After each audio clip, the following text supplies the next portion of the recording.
Hey everybody, this is MC with MC Gaming. Today we're going to be talking about Alan Wake, a psychological action thriller from developer Remedy Entertainment and published by Microsoft Studios. Let's get on with the review.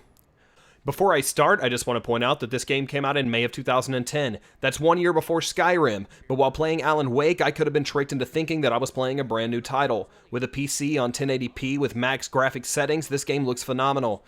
It's actually a shame that nearly the entire game is played at nighttime because it looks so damn good during the day. The trees and shrubbery in this game look incredible, really well done models. I also found the character models to be quite good as well. The only thing that really holds the presentation back is the lip syncing and some of the animations during cutscenes, which is weird because most of the gameplay animations look pretty great actually. You'll spend the majority of the game making your way through the sunless forests of Washington State, and the scenery is gorgeous. Multiple times during my playthrough, I found myself walking around aimlessly, just staring at the mountain pass overgrown with evergreens. Seriously, they could get rid of the enemies, add some sunlight, and rebrand this game as a hiking simulator. Overall, very superb graphics. Due to severe writer's block, our protagonist, Alan Wake, was advised by his wife, Alice, and his agent, Barry, to take a vacation to Bright Falls, a seemingly tranquil town in Washington State. While going to get the keys to his cabin, Wake was met by a mysterious woman who claims she was instructed to give him the keys. Moments later, we see that Alan was given the wrong keys. After an argument at the cabin with Alice, Wake went outside for a walk in the dark. He hears Alice scream and runs back inside. He sees her body in the water, then jumps in after her. Alan blacks out and wakes up in his wrecked car. While on his walk back to town, Alan encounters pages from a manuscript that he had written but had no memory of. Events from this mysterious manuscript seem to be unfolding in front of him.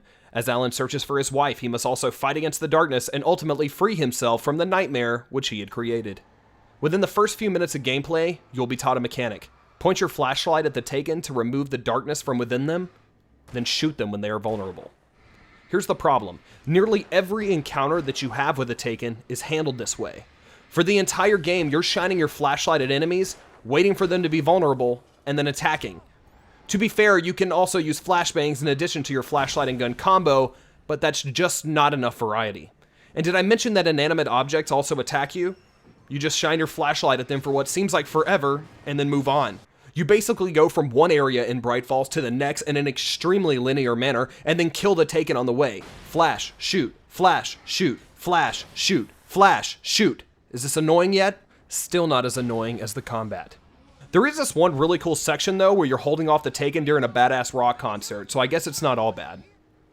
The driving is awful. The vehicles handle poorly and the camera shakes unnecessarily. I could forget this if you didn't have to get back in the car multiple times throughout the game. I also found the birds to be incredibly frustrating. Having so many come at you at one time with no real way of telling which way they're coming from is really annoying. The game is already pretty tough, but this just seemed unfair. Overall, I found the combat and general gameplay to be dull and unimaginative, especially when compared to the rest of the game. Alan Wake is currently priced at $30 on Steam and $15 on console. I currently have 14 hours clocked in on this game, and I'm likely not going to revisit the title to finish anything I may have missed after completing the campaign. That's $2.14 an hour, and to me it was only worth it because I did buy it on a previous sale. For $30, I cannot recommend this title. If you're interested in the story, I'd suggest watching a Let's Play. At $15, I'm still having a hard time recommending it, but I guess that's around the price of a movie ticket, and I've definitely seen worse movies for that. With great scenery, a twisted plot, and creepy flying wheelbarrows, Alan Wake gets a 6.5 out of 10. I'd also like to thank everybody for joining in on my review of Alan Wake. If you liked it, make sure to hit that like button and subscribe if you haven't yet. Also, any criticism would be appreciated in the comments below. Thanks, everyone.